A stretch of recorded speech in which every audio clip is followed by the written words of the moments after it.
अस्सलाम वालेकुम, मैं हूं आदिल शाहज़े। हुकूमत से जाने के बाद तहरीक इंसाफ की जो सियासत थी, बज़ाहिर वो एक हंगामी सियासत, जो सड़कों की सियासत थी, फिलहाल उसे एक ब्रेक लग गया और इस वक्त पार्टी में खुद एहतसाबी नई सियासी सिमत और जो उनके बामी इख्तिलाफात हैं उससे मुतालिक जहनसाजी हो रही है।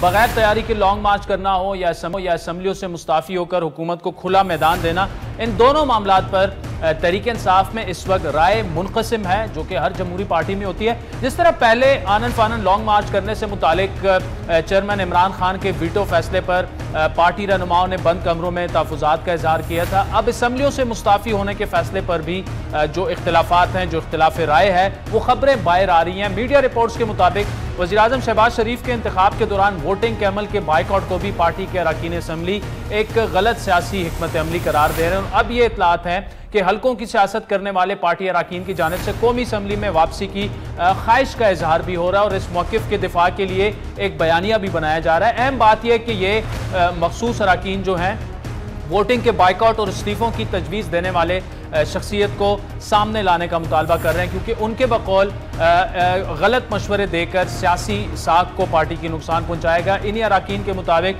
PTI के चीफ विप आमिर डोगर को भी जो है वो बाइकआउट के मशवरे से वो लाइल्म थे। बिल्कुल बज़ाहिर आमिर डोगर का मौक़िफ़ यह है कि बाइकआउट ना किया जाता तो राजा रियाज समेत दीगर मुनर्रिफ अरकान सुप्रीम कोर्ट के फैसले की रोशनी में डीसीट हो सकते थे। तहरीक इंसाफ के कैंप में इस मौक़िफ़ की पुरजोर वकालत और अमल दरामद के लिए पार्लिमानी पार्टी का इजलास बुलाने का मुतालबा भी जोर अब पकड़ रहा है, क्योंकि जब एहतजाजी सियासत की बज़ाहिर नाकामी हुकूमत को पाँव जमाने का मौका फराम कर रही है, ऐसे में PTI के पास सियासी हिकमत अमली तब्दील करना जो है वो शायद नज़र आ रहा है कि उनकी वो स्ट्रेटजी हो सकती है आगे जाकर। क्या PTI में इस मुतालिक गौर खोज हो रहा है, कितना अहम हो रहा है, कितना इख्तिलाफ राय है, इस पर तफसीली गुफ्तगू करेंगे। साबिक वफाकी और तहरीक इंसाफ के सीनियर रहनुमा सेनेटर आजम स्वाति साहब हमारे साथ मौजूद हैं। स्वाति साहब, बहुत शुक्रिया। पहले तो ये बताइएगा कि पार्टी की ये जो स्ट्रेटजी थी कि फ्लोर ऑफ द हाउस को बिल्कुल खुला छोड़ देना, हुकूमत को बिल्कुल वॉक ओवर दे देना, राजा रियाज साहब अपोजिशन लीडर बन गए, अब चेयरमैन नैब का फैसला हो, केयरटेकर गवर्नमेंट हो, इलेक्शन कमीशन के मेंबरान की तैनाती हो, वो बिल्कुल वन साइडेड वो कर रहे हैं।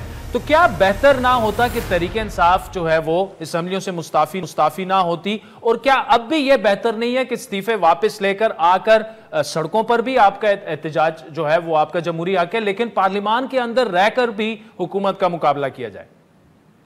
देखें आदिल शाहज़े साहब, मैं तो समझता था कि आप बड़े इम्पार्शल एम्पायर की हैसियत से, लेकिन आज जिस तरह आपने तमहीद बांधी और वो सारे निकात जो है आपने उठाए, सारे तनकीदी निकात जो आपने उठाए, तो अब अच्छा स्वाति साहब, आपके अलावा जुबैर साहब से भी जो मेरा इंटरव्यू है, मैं तो तनकीदी चीजें आपके सामने रखता हूँ। आई एम डेविल्स एडवोकेट, चाहे आप बैठे हो वो बैठे हो। मेरी मुस्कुराहट तो देख लें, मेरी मुस्कुराहट देख लें, गुस्सा नहीं है जी, नफरत भी नहीं है, मोहब्बत है और मुस्कुराहट है जी। देखें बुनियादी तौर पे क्या है, हर पार्टी के अंदर, चूँकि मैं कोर कमेटी का मेंबर हूँ, बहुत सारी और कमेटियाँ हैं उनका मैं मेंबर हूँ, हर एक के अंदर जो है मुकम्मल तौर पर पाकिस्तान तहरीक इंसाफ का मिजाज रहा है कि हम अपनी राय जो है अपने चेयरमैन को देते हैं। कोई 1 मिनट की बात करता है, कोई आधे मिनट की बात करता है, कोई 5 मिनट की बात है, उसको बिल्कुल जो है वो आज़ादी होती है। और उसके बाद जो है फिर वो तज्जिया करते हैं, फिर वो अपना माफ़ी ज़मीर आपके सामने बयान करते हैं, कोशिश करते हैं कि आप कन्विंस करें, और कन्विंस हो गए तो उसके बाद फ़ैसला हो जाता है। ठीक, अब इसके अंदर जो है कतन कोई दो राय नहीं है कि पार्टी के अंदर जो है जो जितने भी हमारे MNAs थे, हमारे एग्ज़िक्टिव के जो मेंबरान हैं, उसके तंजीम के मेंबरान हैं उनके, लेकिन सबसे एक दफ़ा नहीं बल्कि 2 दफ़ा बड़ी तफसील के साथ, और मैं तो समझता हूँ कि एक हमारी मीटिंग जो है तकरीबन 3 से 4 घंटे तक मुसलसल जो है लोग अपना बयान जो है वो दे रहे थे, बता रहे थे, अगेंस्ट फेवर के अंदर जो है आर्गूमेंट दे रहे थे। लेकिन जब एक दफ़ा फ़ैसला हो जाता है तो फिर मेरा ये ख्याल है कि एक लीडर जिसकी वजह से ये सारा कुछ पार्टी जिस स्टेज के ऊपर पहुंची है उसका नाम है इमरान खान।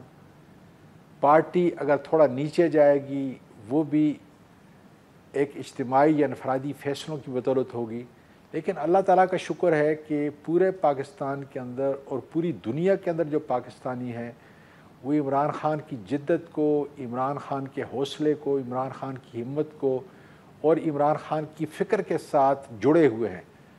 और मैं भी उनमें से एक उनका फॉलोअर हूँ। अब ये है कि बहुत सारे आर्गूमेंट जो आप बता रहे हैं या आपने दिया अपनी तमहीद के अंदर, वो हो सकता है दुरुस्त हो सकता है न दुरुस्त हो, लेकिन मैं अब इस बात का कायल हूँ कि इज्तिमाई तौर पे हमारी पार्टी ने यह फैसला किया है कि एक इम्पोर्टेड हुकूमत जो एक साजिश के तनाज़र के अंदर जो है वो आई है, उसको कम से कम जो है हम लेजिटिमेसी नहीं देंगे। इसके अंदर बहुत बड़ा वजन है। ठीक, तो अगर अच्छा स्वाति साहब, मुझे ये ठीक है, मुझे ये पूछने की फिर इजाजत दीजिए कि साथ में तो ये भी कहा गया था कि पंजाब असेंबली से भी इस्तीफे दिए जाएंगे, केपी हुकूमत भी छोड़ी जाएगी, वहां से भी इस्तीफे दिए जाएंगे। ये दोनों काम नहीं हुए तो फिर सिर्फ कौमी असेंबली से इस्तीफे क्यों? जहां पर केपी में आपकी गवर्नमेंट है, पुख्तूनख्वा में, वहां से भी तो फिर रिजाइन देना चाहिए। और साथ में देखिए, पंजाब में जो मुनरिफ अराकीन थे वो डी सीट हो गए, वहां पे भी आप इलेक्शन लड़ रहे हैं, तो क्या पंजाब हुकूमत को इस तरह से आप लेजिटिमेसी नहीं दे रहे? देखें जो बुनियादी बात है आप उस पर पहले आ जाएं। पहली बात तो यह है कि एक फैसला हो चुका और उसके बाद में वाहिद शख्स था कि ये फैसला इमरान ख़ान ने और पार्टी के दूसरे कायदीन ने ये किया और इख्तलाफ के बावजूद अपनी राय के बावजूद वो सारे मुतफ़िक हुए इस फैसले के ऊपर। तो सबसे पहले मैंने ये कहा कि फिर हमें सेनेट के अंदर भी जो है बाकायदा तौर पर बाइकाट करके हमें इस्तीफ़े देने चाहिए। तो इमरान ख़ान का जवाब सुन ले। इमरान ख़ान ने कहा कतन नहीं, ये वो इम्पोर्टेड हुकूमत जो नेशनल असम्बली तक मफकूद है, चूँकि वहाँ पे ये शबखून मारा गया है, साइफर ने अपना कमाल या मरासले ने अपना कमाल वहाँ पे दिखाया गया है, वहाँ पे जो आपका वोट ऑफ नो कॉन्फिडेंस से आया है, इससे सूबाई असम्बलियों का या उससे आपकी सेनेट का कतन कोई तलक नहीं। ये बाकायदा तौर पर बनी गाला के अंदर जो हमारी जो आखिरी इजलास यहाँ पे पार्लिमानी हमारी कमेटी का होना था उससे पहले की बात है। तो ये मैं उस तनाज़र के अंदर कहता हूँ कि मैंने खुद ऑफ़र किया, क्योंकि मैं पार्लिमानी कमेटी का हेड हूँ सेनेट के अंदर, और मैंने ये जायज़ समझा कि मैं इसको क्लेरिफाई करूँ कि अगर नेशनल असम्बली जो है इस्तीफ़े दे रही है तो क्या हम सेनेट के फिर वहां पे क्या करेंगे। तो उन्होंने कहा कि कतन लेकिन सर स्वाति साहब, लेकिन अब भी मैं ये जिसको आप इंपोर्टेड हुकूमत कह रहे हैं कौमी असेंबली में, वही चीज रेप्लिकेट हुई पंजाब में। पंजाब में भी तो आपकी गवर्नमेंट को फारिग किया गया, तो वहां से इस्तीफे दे, वहां तो आप इलेक्शन लड़ रहे हैं ज़िमनी इंतखाबात में। मैं वही कह रहा हूँ ना कि शद मत से जनाब अली हम इंशाल्लाह ताला इलेक्शन के अंदर हिस्सा लेंगे सूबाई असेंबली के अंदर, और इंशाल्लाह ताला ये जो उसका पंजाब का विंग है इम्पोर्टेड हुकूमत का, उसको चलता करेंगे। देखें जो साइफर है या जो मरासला है उसका कतन कोई तल्लक किसी भी सूबाई असेंबली से नहीं है, उसका तल्लक कतन भी किसी सेनेट से नहीं। वो जो है उसी दायरे इख्तियार के अंदर साजिश सिर्फ कौमी असेंबली में हुई, इमरान खान के खिलाफ हुई, बुज़दार साहब के खिलाफ साजिश नहीं हुई पंजाब असेंबली में। नहीं, मैं जो कह रहा हूँ ना कि जिस तनाज़र के अंदर हमने नेशनल असम्बली से हम बाहर निकले हैं वो है नेशनल असम्बली जहाँ वोट ऑफ नो कॉन्फिडेंस है। मरासले में जिसका जिक्र है कि अगर वोट ऑफ कॉन्फिडेंस पास हो गया तो ये होगा और नहीं पास हुआ तो उसके कॉन्सिक्वेंसेस जो है आपको ये करने पड़ेंगे। ये उस साजिश को बेनकाब करने के लिए, उस साजिश के खिलाफ डट कर मुकाबला करने के लिए हम उस असम्बली का हिस्सा नहीं है कि जिसको अक्सरियत को अक़लियत में जो है तब्दील किया गया, और उसमें मुक़तदर इदारे भी जो है बाकायदा तौर पे शामिल हैं कि जिन्होंने हमारे खलीफ जमातें जो थी उनको गो हेड दे दिया और उनके जो रहम करम पे थे। क्योंकि मैं तो पार्लिमानी अमूर का वज़ीर भी रहा हूँ, मुझसे तो कोई चीज़ छुपी हुई नहीं है, इसलिए कानून जो बनते थे उसका मैं हिस्सा था। इलेक्शन कमिश्नर किस तरह अपॉइंट हुआ, इलेक्शन कमिश्नर के मेंबरान किस तरह हुआ है, अपने आर्मी चीफ को जो एक्सटेंशन किस तरह की, मुझे सारी एक एक चीज का इल्म है। इसलिए कि मैं उसके अंदर इदारे, आप ये कि इदारे भी इस साजिश का हिस्सा बने इमरान खान के खिलाफ। सर मैं जो बात कर रहा हूँ ना, इमरान खान के खिलाफ जो साजिश हुई है उसके अंदर कौन शामिल था मुझसे ज्यादा मीडिया जानते हैं। मैं ये कह रहा हूँ कि क्या मुक़तदर इदारों ने MQM को अलग नहीं किया? क्या मुक्तदर इदारों ने बाप पार्टी को अलग नहीं किया? अगर मैं झूठ बोल रहा हूं तो मुझे कहें ये झूठ बोल रहे हैं। नहीं तो साजिश कुछ सबूत तो आपके पास होंगे, क्योंकि ये बहुत बड़ी बात आप कर रहे हैं कि मुक्तदर इदारों ने इन सबको अलग किया इमरान खान से। सर मैं जो कह रहा हूं ना, आप अपनी बात कर रहे हैं, मैं जो बात कर रहा हूं मेरा ख्याल है आपके नाजरीन को भी समझ आ जाए कि मैं क्या कह रहा हूं। मैं ये कह रहा हूं कि साजिश का हिस्सा मुक्तदर इदारे नहीं थे। जब तक मरासला उन्होंने बाकायदा तौर पे जो है, जब वो मरासला उनके सामने रखा गया, आपकी नेशनल सिक्योरिटी के अंदर जो देख लें क्या है, क्यों डिमार्च हुआ, क्यों ये सारा उस तनाज़र के अंदर, उसके बाद वो कौन सी चीज़ थी कि मुक्तदर इदारों ने हमारी हलीफ जमातों को अलग किया। हमारे मुक्तदर इदारों के बिल्कुल आंखों के नीचे ये सारा कुछ हो रहा था कि 20 आदमी कैसे खरीदे। नहीं तो स्वाति साहब वो तो साफ कह रहे हैं कि हम न्यूट्रल हैं। MQM कह रही है हमने अपना ऐलान खुद किया, कोई दबाव नहीं था। इसी तरह बलूचिस्तान अवामी पार्टी ने भी। आप कह रहे हैं कि मुक्तदर हलकों ने इनको अलग किया। नहीं, मैं ये कह रहा हूं कि क्या ये सारे काम मुक्तदर हलकों के बगैर हो सकते हैं?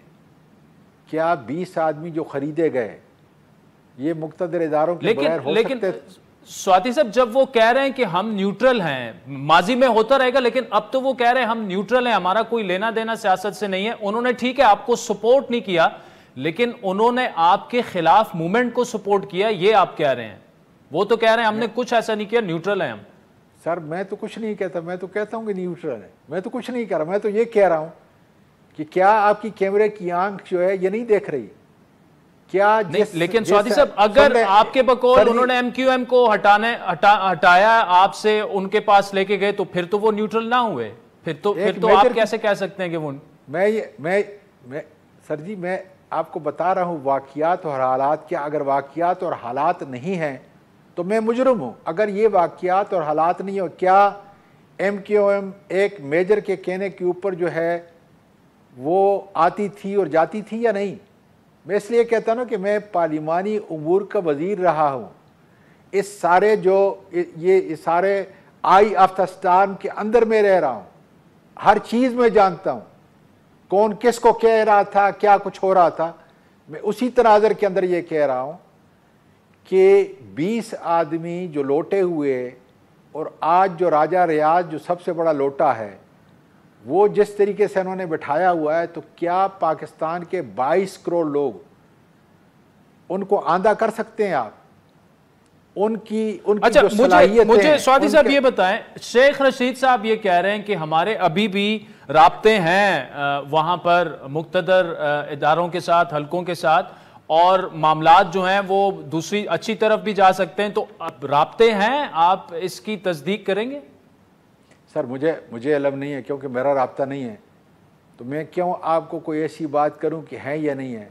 मैं तो ये कहता हूं कि जिसके भी राब्ते हैं, या अगर राब्ते नहीं हैं, और अगर मेरी ज़बान वो मुक्तदर इदारे जो है समझते हैं, तो उनसे मेरी ये गुजारिश है कि देख लें पाकिस्तान को आप किस तरफ लेके जा रहे हैं। ये आपका साझा पाकिस्तान है, ये आपका 22 करोड़ लोगों का पाकिस्तान है। लेकिन स्वाति साहब, 2018 के इंतखाबात में जो कुछ हुआ, RTS आपके पास जहाजों में लोग भर भर के लाए गए, उस वक्त की ओपोजिशन नून लीग ये सारे मुक्तदर हलकों पर, इदारों पर इल्जाम लगाते रहे। तो वो भी इल्जाम लगाते हैं, आप भी इदारों पर इल्जाम लगा रहे, तो इदारे कहां जाएं? ये नहीं सर सुने, आपके लिए करें तो ठीक है, और अगर न्यूट्रल हो जाएं तो फिर जो है वो मुजरिम बन गए। मैं कहता हूं कि वो वही है ना कि मीठा मीठा हड़प और कड़वा जो है थूक, ऐसा नहीं है। मैं आपको बताता हूं कि RTS मैंने देखा, RTS में हमारा कोई रोल नहीं था। आप ये देखें कि जो उस वक़्त की जो अबूरी हुकूमत थी, किसने बनाई? इलेक्शन कमिश्नर जो है कौन था? ये PTI से उसका लेना देना ही नहीं था। ये सारा या पीपल पार्टी था और या नून लीग के दरमियान में ये सारा जो कुछ हुआ इन दोनों के दरमियान में था। खुदारा 2018 के इलेक्शन को आप बहुत सारी और बातों में मुतनाज़ कर सकते हैं, लेकिन ये कहीं नहीं कह सकते कि मुक्तदर इदारों ने इमरान खान की मदद की और सीटों को जिताया। आप तो खाली देख, हम तो ये रो रहे हैं कि 5% जो वोट थे, जिसके ऊपर हमारी और 30-40 सीटें, वो फिर किसने किया? ऐसी बात कोई नहीं है। ठीक है, मैं इस तनाज़र के अंदर जो बात कर रहा हूं कि इस वक्त जो महंगाई का तूफान है, गरीब के ऊपर जो है इनडायरेक्ट टैक्स आ रहा है। ये बड़े बड़े, जिस तरह मेरा ये घर है 40-50 कनाल के ऊपर, मुझ पर टैक्स क्यों नहीं लगाते आप? जो है बड़े बड़े गाड़ियां जो है मेरी, कोई 5 या 6-7 गाड़ियां, उन पे और ज्यादा टैक्स क्यों नहीं लगाते आप? शुगर मिलों के ऊपर जो है क्यों टैक्स नहीं लगाते आप? हमारे इंपोर्टेड कपड़े हम पहनते हैं उनके ऊपर क्यों जो है ज्यादा टैक्स नहीं लगाते? मुझे सीरियल भी बाहर से आता है जनाब अली, सीरियल भी बाहर से आता है, उसके ऊपर जो है डबल ट्रिपल। स्वाति साहब, 3.5 सालों में आपने क्यों नहीं लगाया? ये बात आपने इमरान खान साहब को क्यों नहीं की? उन्होंने भी तो गरीबों पे भी टैक्स लगाया, पेट्रोल डीजल भी आपके दौर में महंगा हुआ, रुपए की कदर भी आपकी दौर में आपको 120 में डॉलर मिला था, 189 में आप छोड़ के गए। तो ये सारे इकदाम तो खान साहब भी कर सकते थे। मेरा ये ख्याल है कि 30 साल की सारी गलाजत जो है, सारी गंदगी और सारा बोझ जो है वो 3.5 साल के ऊपर जो है आप लगाते। इमरान खान के एहसास का प्रोग्राम क्या था? कितने करोड़ लोग उससे? इमरान खान का ये हाउसिंग का प्रोग्राम क्या था? इमरान खान का जवान प्रोग्राम क्या था? सेहत का प्रोग्राम क्या? ये कौन से प्रोग्राम है? क्या उससे कोई अमीर मुस्तफीद होता है? इसलिए उस तनाजर के अंदर देखें, और कितना अरसा, 3.5 साल, और कौन सी हुकूमत, ये भी देख ले कौन सी हुकूमत, मखलूत हुकूमत, चंद वोट के ऊपर एक को राजी करते दूसरा नाराज होता, दूसरे को नाराजी करते तीसरा नाराज होता। वरना इमरान खान कहता था कि एक MNA को पैसे न दिया जाए तरक्याती फंड के, ये तो बल्दियाती इदारों का काम है, जिस तरह सारी दुनिया के अंदर। लेकिन आपने दिए, सबको दिए, 50-50 करोड़, 1-1 अरब दिए फिर स्वाति साहब। जी सर, फिर तरह रिपीट करें। मैंने कहा इसके बावजूद आपने MNAs को पैसे दिए। पहले कहा था कि तरक्याती फंड नहीं देंगे, लेकिन फिर आपको देने पड़े, अरबों रुपए दिए आपने अपने इत्तेहादियों। बिल्कुल दिए। उसकी वजह यह है कि हमारी एक मखलूत हुकूमत, इसलिए तो इमरान खान कह रहा है कि अगर उसको फिर दोबारा हुकूमत में आना है तो 2/3 मेजॉरिटी दे, ताकि वो मुल्क की काया जो है माशी और माशरती तौर पे जो है चले, वो बदल दे। इसलिए एक मखलूत हुकूमत के अंदर, इन हालात के अंदर जो कुछ किया, बहुत कुछ किया। आप मुआवजा कर लें कि आपका 5.6 जो है पिछली दफा GDP ग्रोथ होता है, अभी 6% है। ऐसे कोई इनकार कर सकता है? ये क्या है इन हालात के अंदर, जब कोरोना था, इन हालात के अंदर मेरा ये ख्याल है कि उसकी कारकर्दगी सारी दुनिया के अंदर जो है सताइश के काबिल है। बहुत बहुत शुक्रिया सेनेटर आजम स्वाति साहब। स्वाति साहब ने बहुत बड़ा दावा किया है कि MQM और साथ में बलूचिस्तान अवामी पार्टी, जो कि तहरीक इंसाफ के इत्तेहादी थे, उनको मुक्तदर हलकों ने, मुक्तदर इदारों के कहने पर जो है वो अलग हमसे किया गया। बहुत बड़ा दावा है, क्योंकि इदारे तो बार बार बड़ा कैटेगोरिकली उन्होंने अपने किरदार से भी शो किया कि वो बिल्कुल न्यूट्रल हैं। तो इस पर हम जवाब लेंगे। मोहम्मद जुबैर साहब साबिक गवर्नर सिंध है, नून लीग के सीनियर रहनुमा, हमें ब्रेक के बाद में।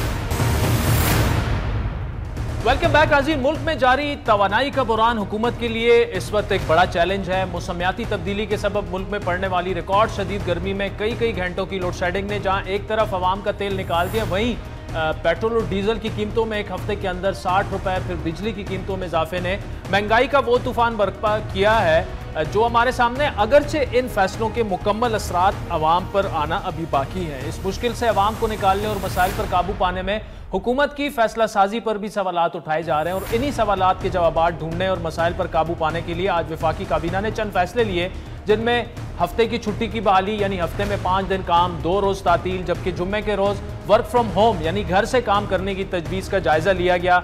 एक कमेटी तश्कील दे दी गई है, और इसके अलावा सरकारी अफसरान के फ्यूल कोटे में 40% कमी के ऐलान के साथ साथ बाजारों की जल्द बंदिश से मुतालिक भी इस कमेटी ने फैसला करना है, जो बाजारों के नए औकात-ए-कार के तहत दिन की रोशनी से ज्यादा इस्तेफादा करने की तजवीज़ पर काम करेगी। ताजरों और कारोबारी हल्कों को एतमाद में लिया जाएगा। साथ ही सरकारी जो मीटिंग्स हैं उनको वर्चुअल यानी वीडियो के जरिए, इंटरनेट के जरिए शिफ्ट करने का फैसला किया गया। हुकूमत को उम्मीद है कि इन तमाम इकदाम पर अमल दरामद से तवानाई के बुरान पर काफी हद तक काबू पा लेगी। अब देखना यह है कि इन फैसलों पर अमल कितना होता है, क्योंकि इनसे पहले भी हुकूमतें इस किस्म के फैसले कर चुकी हैं, लेकिन कुछ ज्यादा उसका फायदा हमने नहीं देखा। दूसरी जानिब माशी मैदान में हुकूमत के मसाइल कम होने का नाम नहीं ले रहे। कुछ रोज की कमी के बाद रुपए के मुकाबले में अमरीकी डॉलर फिर से ऊपर जा रहा है। आज भी ओपन मार्केट में डॉलर 3 रुपए महंगा होकर तकरीबन 205 रुपए तक ट्रेड करते हुए नजर आया, जो मुल्की तारीख की बुलंद तरीन सतह है। माशी अदम इस्तेकाम में इजाफा जो है वो IMF की डील के हवाले से खदशात पर हो रहा है। हालांकि मौजूदा हुकूमत IMF की डिमांड्स को पूरा करते हुए बिजली और पेट्रोल की कीमतों पर सब्सिडी में बड़ी हद तक कमी कर चुकी है, लेकिन इस सब कुछ के बावजूद माशी अदम इस्तेकाम और मार्केट में गैर यकीनी की सूरत हाल हमें नजर आ रही है, जिसका एक वाज़ेह इशारा रुपए की तेजी से गिरती हुई कदर से हमें मिल रहा है। जो अब ये जो सूरत हाल है, इसमें पूरे मुल्क में पेट्रोल की कीमतों में 8 रोज में 60 रुपए का इजाफा जो कि नागुज़ीर था, लेकिन आज वफाकी वज़ीर ख़जाना मिफ्ता इस्माइल के पेट्रोल की कीमतों में मजीद इजाफे से मुतालिक एक बयान ने मुल्क में हलचल मचा दी। लोग पेट्रोल पंप्स पर कीमतों में इजाफे के खदशे पर पहुंचना शुरू हुए। यहाँ इस्लामाबाद में भी हमने लंबी लंबी कतारें देखी। अच्छा, मिफ्ता इस्माइल साहब ने इसके बाद एक वजाहत भी दी कि पेट्रोल की कीमत पर नहीं बढ़ाई जा रही, लेकिन अवाम उनकी बात पर यकीन करने को तैयार नहीं। लेकिन उनकी ये जो स्टेटमेंट है, ये आप सुने तो वो जहाज से इसको रिलेट कर रहे हैं, तो शायद वो जेट फ्यूल की बात कर रहे थे, किसी और चीज की बात कर रहे थे। इस पर तफसीली गुफ्तगू करेंगे जुबैर साहब से, लेकिन जुबैर साहब से पहला सवाल जो आजम स्वाति साहब आज कह गए हैं। जुबैर साहब, पहले तो वेलकम टू द प्रोग्राम।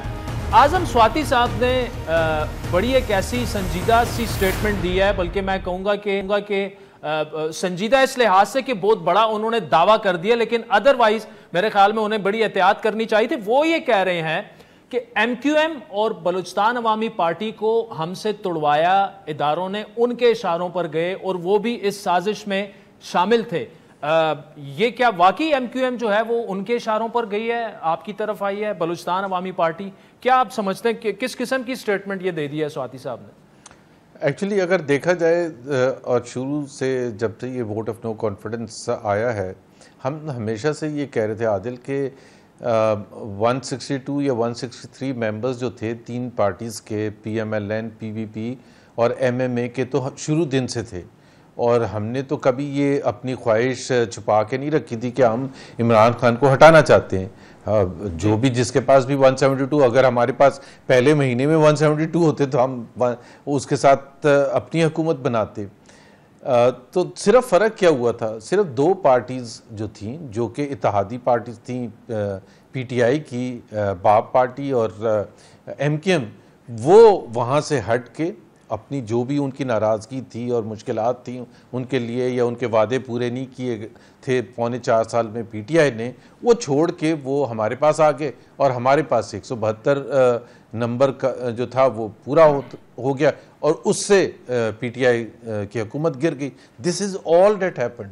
सो हम तो हमेशा से कहते थे कि अगर आपने कोई इल्ज़ाम लगाना है, ये पता नहीं क्या क्या अमेरिका और क्या क्या बात कर रहे हैं, अगर आप ये कह रहे हैं। लेकिन जुबैर साहब, एक फैक्ट तो हमें मानना पड़ेगा ना कि इदारे न्यूट्रल हुए तो इमरान खान की गवर्नमेंट गई। उसके अलावा तो न्यूट्रल ही होना चाहिए था ना। हमने देखी सपोर्ट बिल्कुल होना चाहिए था और उन्होंने अपने किरदार से आदिल, मैं तो लेकिन खान साहब को जो सपोर्ट दे रहे थे वो तो वापस ले ली।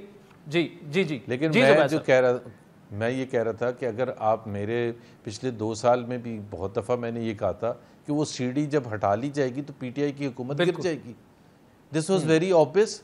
देखिए ना, जब आप अपने ऊपर भरोसा करना छोड़ दें, जब आप पॉलिटिक्स को भी आउटसोर्स करते हैं, जब आप कोई भी आपको चाहे सेनेट में वोट का मसला हो, चेयरमैन के इलेक्शन का, या हाउस में हो बजट पास कराने के हवाले से, अगर आप ख़ुद अपने ऊपर भरोसा नहीं रखते तो फिर तो मुश्किलात उस वक़्त आएंगी जब वो क्रंच आएगा। और मैं आपको ये बताऊं कि आज अगर आप पीछे मुड़ के देखें, जो इमरान खान की जो सबसे बड़ी मिस्टेक थी वो पीपल लाइक जहांगीर तरीन, जो कि सियासी समझ बूझ रखते थे और वो सियासी तौर पर उस हुकूमत को वो सपोर्ट कर सकते थे।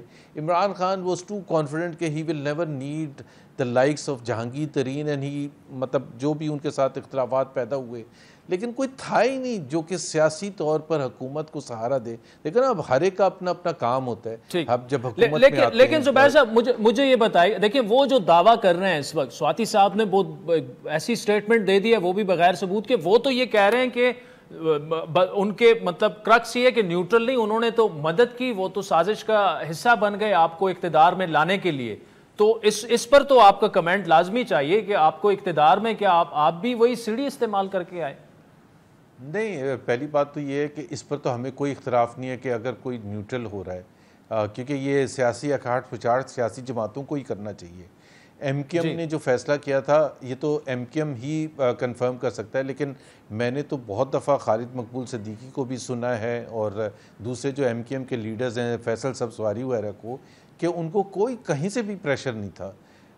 अगर पहले होता था तो मुझे नहीं पता कि पहले होता था या नहीं होता था, लेकिन इस वक्त उन्होंने जो फैसला किया था वो उनकी अपनी सियासी तरजीह थी कि इस वक्त पीटीआई की हुकूमत गिर रही है, और वो जो उन्होंने वादे किए थे कराची के हवाले से, वो तो मैं भी उसकी गवाही दे सकता हूँ कि वो पूरे नहीं किए थे। आपको याद है 1100 रुपए का एक पैकेज अनाउंस किया था 2020 में 2018 सितंबर में जब इमरान खान पहली दफ़ा कराची आए थे वज़ीर आज़म बन के, तो 162 बिलियन का एक कराची के लिए पैकेज अनाउंस किया था।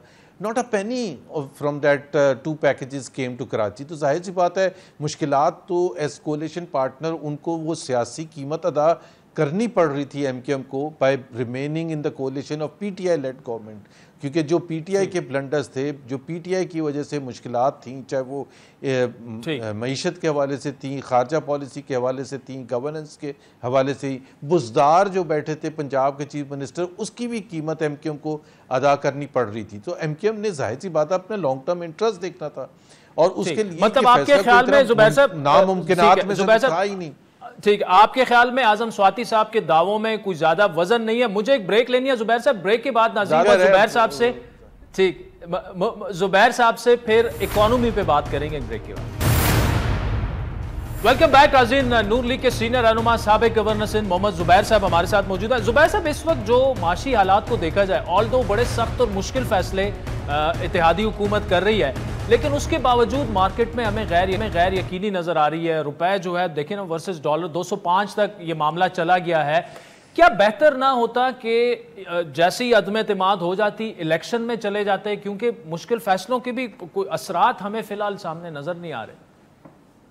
देखिए, मेरा ख्याल है आपने शाहिद खाकन अब्बासी का इंटरव्यू किया होगा या सुना होगा। मैं उनके जो प्रपोज़ल था उससे यकीन उसको सपोर्ट करने वालों में शामिल था कि हमें इस वक्त बेहतर ज़्यादा होता कि जब हमने वोट ऑफ नो कॉन्फिडेंस के बाद अगर हम डिज़ोल्व कर लेते तो वो ज़्यादा आसान होता पाकिस्तान के लिए भी और पार्टी के लिए भी। लेकिन जाहिर सी बात है, ये तो it's a matter of opinion कि इवेंचुअली क्या सही होगा। हो सकता है जो अब फैसला हुआ है वो ज़्यादा अच्छा हो पाकिस्तान के लिए सबसे पहले, और पार्टी के लिए उसके बाद। तो एक दफ़ा जब पार्टी ने फैसला कर लिया कि नहीं हमने रहना है, तो जब ये फैसला हो गया तो फिर मुश्किल फ़ैसले भी करने थे, क्योंकि रहने के लिए जो मुश्किलात थी, जो चैलेंजेस थे हमारे सामने, जिसमें सर फहरिस्त एक्सटर्नल फ्रंट पर था कि डॉलर रिजर्व्स इतने कम हो गए थे कि जब तक वो इमीडिएटली उसके लिए कोशिश ना की जाती तो पाकिस्तान डिफ़ॉल्ट लाइक सिचुएशन में जा सकता था।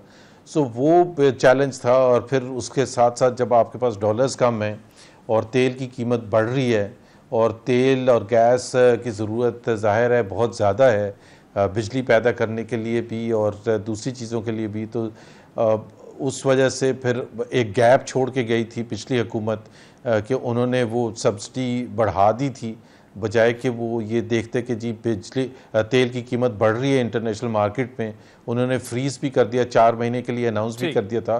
तो वो मुश्किल तरीन चीज़ें थी जिस पर फैसला करना था। पॉलिटिकली ज़ाहिर है पॉपुलर फैसला नहीं है।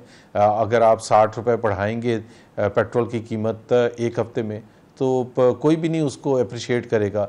लेकिन जो समझने वाले हैं, मुझे ज़ुबैर साहब, ठीक है, वो तो समझने वाले समझ जाएंगे। लेकिन देखिए, आपकी सियासी जमातें साथ में 10-11 और सियासी जमातें इत्तेहाद में शामिल हैं, IMF के पास चले गए, ये सारा सब कुछ हो गया।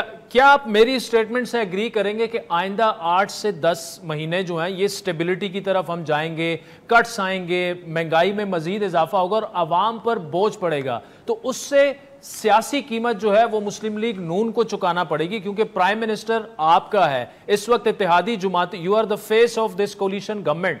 तो 8 से 10 महीने बाद अगर आप इलेक्शन में जाते हैं तो फिर अल्लाह ही हाफिज। नहीं, अल्लाह हाफिज तो नहीं है, लेकिन जाहिर सी बात है ये तो फिर सबसे ज़्यादा हमारे ऊपर है कि हम नैरेटिव बिल्डिंग क्या करते हैं, कि जो मुश्किल फ़ैसले हमें करने पड़े वो पाकिस्तान की खातिर करने पड़े, वो इसलिए करने पड़े कि पीटीआई ने इतने मुश्किल हालात में छोड़ा था कि इसके अलावा कोई चारा नहीं था। वो तो ज़ाहिर है लोग कहते हैं कि आप क्यों बीच में आके कह रहे हैं लेट वो जो भी आती केयर टेकर गवर्नमेंट वो जो भी फैसले करती, बट हैविंग सेड दैट वो एक आर्गूमेंट है। दूसरा आर्गूमेंट ये है कि जी कोलिशन गवर्नमेंट के साथ कोई भी नहीं डील कर सकता था, IMF हो या मल्टीलैटरल एजेंसीज हो, वो केयर टेकर गवर्नमेंट के साथ तो ना डील करती। तो इस दौरान तो काफ़ी ख़राब सूरत हाल हो जाती है, और फिर अगर हम 3 महीने के बाद हुकूमत में आते तो हमारे लिए मुश्किलात हो सकता है ज़्यादा होती। सो आई मीन ये आर्गूमेंट्स होते हैं, दोनों तरफ वज़न होता है। हमने फैसला किया है, अब तो जाहिर है हमने पूरा जोर लगाने कि किसी न किसी तरह से थोड़े अरसे के लिए ये प्रॉब्लम्स होंगे, थोड़े अरसे के लिए महंगाई होगी, और इंटरनेशनल सिनेरियो पर भी डिपेंड करता है कि तेल की कीमतें अगर नीचे आनी शुरू होती हैं तो उससे हमें फ़ायदा होना शुरू होगा। सो लेट्स मज़ीद ऊपर गई तो जुबैर साहब क्या होगा फिर? फिर तो काफ़ी मुश्किलात में इजाफा होगा। लेकिन एक चीज़ है कि मैंने जिस तरह कहा ना कि आदिल, ये तो किसी भी हुकूमत, जो भी पार्टी हुकूमत में होती है, उसका काम होता है कि अवाम को कितने हद तक वो कन्विंस कर सके और अपना नैरेटिव और बयानिया इस किस्म का बनाए जिसमें वो ये अच्छे तरीके से बता सके कि ये मुश्किल फ़ैसले जो अवाम के लिए मसाइल पैदा किए वो एक थोड़े अरसे के लिए तो हो सकता है उनके लिए हो, लेकिन इन द लॉन्ग रन वो उनके लिए और पाकिस्तान के लिए सूदमंद होंगे। तो हमारा अपना जाहिर है अब तो हम इस खेल में कूद गए हैं, we will try to do it as best as we can and turn it around before we go and face the people. ठीक, Mohammad Zubair sahab, thank you so much for joining us. नाज़रीन, आता है एक ब्रेक का, जिसके बाद मलिक रियाज साहब की एक सेटलमेंट हुई बरतानवी नेशनल क्राइम एजेंसी से, और उसके बाद उसे खुफिया रखा गया। यहाँ उस वक्त प्राइम मिनिस्टर इमरान खान साहब थे, और मुबैना तौर पर वो रकम जो है जो पाकिस्तानी गवर्नमेंट के पास आनी थी, मुबैना तौर पर वो सुप्रीम कोर्ट में जो बैरियर टाउन के वाजिब उल अदा रकम थी, जुर्माना था, वो वहाँ चली गई। एक मुआहदा हुआ था, फिर उसको खुफिया रखा गया।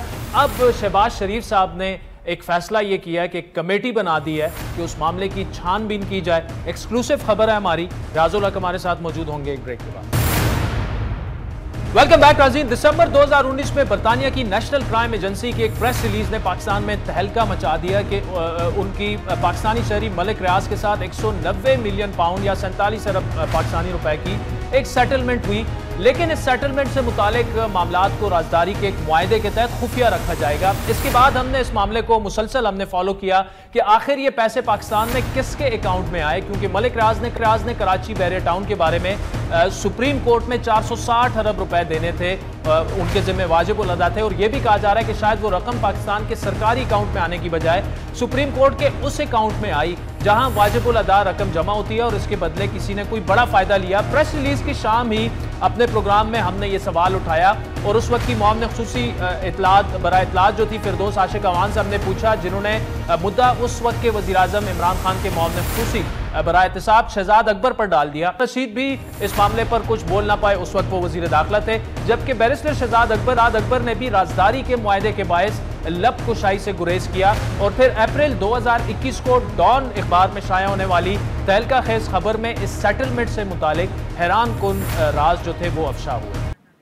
नाज़रीन, इस खबर में यह इंकशाफ भी हुआ कि जिन फ्लैट्स की रकम मुंतकिली की वजह से मलिक रियाज बरतानवी एजेंसी के रडार पर आए वो नवाज शरीफ के बेटे हसन नवाज की मिल्कियत थे, जो उन्होंने 2007 में खरीद कर 2016 में मलिक रियाज को फरोख्त किए थे। लेकिन 3 साल गुजरने के बावजूद इस मिलियन पाउंड्स पर मबनी डील से मुतालिक $मिलियन सवालात मौजूद हैं कि यह डील क्यों हुई, किस किस को क्या फ़ायदा हुआ, और क्या इस डील की मद में किसी किस्म की करप्शन या बेज़ाब्तियों का केस बन सकता है। और शायद इसी मौके को भांपते हुए वज़ीर आज़म शहबाज शरीफ ने इस मामले को बाज़ाब्ता तौर पर देखने का फैसला किया है, जिससे कभी इम्कान है कि एक नया पेंडोरा बॉक्स खुल जाएगा कि आखिर ये पैसे कैसे पाकिस्तान आए और इनसे कौन कौन मुस्तफीद हुआ। हमारे पास मौजूद एक्सक्लूसिव दस्तावेजात के मुताबिक वज़ीर आज़म शहबाज शरीफ ने वज़ीर दिफा ख्वाजा आसिफ की सरबराही में एक 4 रुकनी काबीना कमेटी बना दी है, जिसके मेंबरान में वज़ीर ख़जाना मिफ्ता इस्माइल, वज़ीर कानून सेनेटर आज़म नज़ीर तारड़ और वज़ीर मुमलिकत बराए खारजा हिना रबानी खर शामिल हैं। इस कमेटी में अटॉर्नी जनरल,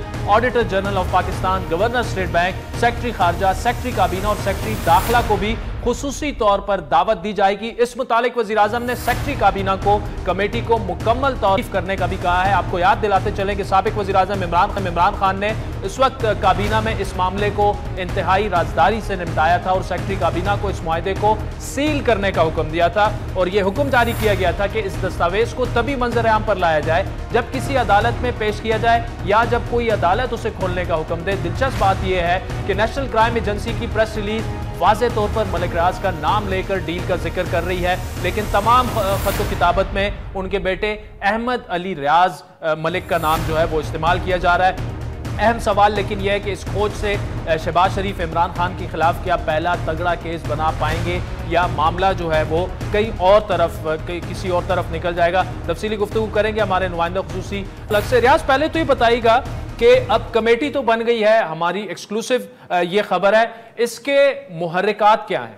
आदिल, तकरीबन स्टार्ट में 2-3 लेटर्स प्राइम मिनिस्टर ऑफिस की तरफ से भेजे गए। काबीना डिवीज़न प्राइम मिनिस्टर ऑफिस के ज़राए ने इस चीज़ की तस्दीक भी की और शुरू से मई के स्टार्ट में इन्होंने ये पता लगाने की कोशिश की कि ये जो डील हुई थी जो मलिक रियाज हैं उनके दरमियान और हुकूमत पाकिस्तान के दरमियान, उसका पता लगाया जा सके कि उसको किसी तरीके से खोला जा सके कि इसके अंदर हुआ क्या है, ताकि इमरान खान के ख़िलाफ़ कोई एक बड़ा केस, जैसे आपने जिक्र किया, एक तगड़ा केस निकाला जा सके, क्योंकि उसमें मनी लॉन्ड्रिंग, टैक्स इवेजन और बहुत सी चीज़ों का जिक्र किया जा रहा है। कुछ ज़मीन की खरीदो फरोख्त, मुख्तलिफ बातें डिस्कस हो रही हैं, तो पता लगाया जाए कि इमरान खान ने यह डील की थी तो इसकी तफसीलात मिल जाएँ, क्योंकि मामला बहुत नाजुक है, बहुत चीज़, क्योंकि कैबिनेट इसमें इन्वॉल्व है, तो लिहाजा इन्होंने बड़ी लिखत पढ़त के बाद फाइनली कल ये फैसला हुआ 6 तारीख को कि बाकायदा तौर पे इसकी एक कमेटी बनाई जाए। ख्वाजा आसिफ इसकी सरबराही करेंगे, जिसमें गवर्नर जो स्टेट बैंक हैं वो और इसके अलावा और बहुत से सीनियर अराकीन, ऑडिटर जनरल वगैरह के जो अफसरान हैं वो सब आएंगे, उनके रिप्रेजेंटेटिव आएंगे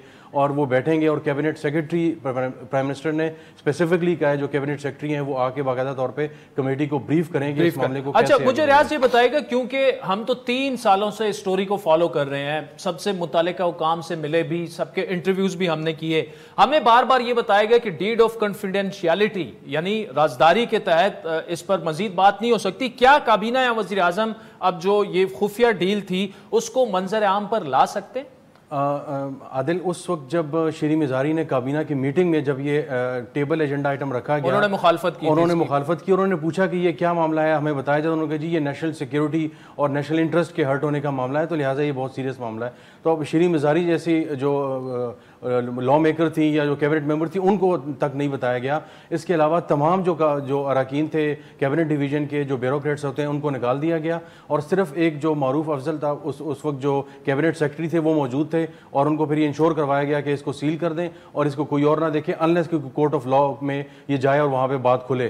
तो बहुत ज़्यादा खुफिया रखा गया। लिहाजा कैबिनेट सेक्रेटरी, जब ये लेटर आया तो उनसे पूछा गया काबीना डिवीज़न से कि आप बताएं, उन्होंने कहा जी एक ही कैबिनेट सेक्रेटरी थे उस मीटिंग में, वो चूँकि वफात पा चुके हैं इस डील के तकरीबन 1 साल बाद, लिहाजा उन्हीं को बेहतर पता होगा इसके अंदर क्या है, हमें तो कुछ नहीं पता। तो अब बाकायदा तौर पे कैबिनेट सेक्रेटरी दोबारा से वो करेंगे, वो जो एनवलप है वो सारी डिटेल्स हैं वो कैबिनेट डिवीज़न के पास मौजूद हैं। अब वो खोल पाते हैं क्योंकि ज़ाहिर इसमें हिना रब्बानी कर साहिबा हैं और बाकी सीनियर अरकान हैं, लॉ मिनिस्टर मौजूद हैं। इसका मतलब है कि इसकी सेंसिटिविटी काफ़ी सीरियस है, जिसकी वजह से इतनी बड़ी और हैवी कमेटी बनाई गई है और इस मामले को ये आगे कैसे लेके जाते हैं और क्या इससे कुछ निकल पाता है या नहीं निकल पाता, ये एक बहुत बड़ा सवाल, $1 मिलियन सवाल हम रियाजुल हक ऑडियंस के लिए भी छोड़ के जा रहे हैं और गवर्नमेंट के लिए भी कि क्या कुछ निकल पाएगा या नहीं, लेकिन हम इस अपडेट जो है वो आप तक पहुंचाते रहेंगे। नाज़रीन, आज के प्रोग्राम पर आपकी फीडबैक के मुंतज़िर रहेंगे। हमारा ट्विटर हैंडल है @आदिल मुझे मेरी टीम समेत इजाजत दीजिए। हर पीर से जुमेरात अपने पसंदीदा show live with Adil Shahzeb को YouTube पर देखने के लिए डॉन न्यूज के ऑफिशियल YouTube चैनल पर आएं और सब्सक्राइब करके बेल आइकॉन भी प्रेस करें।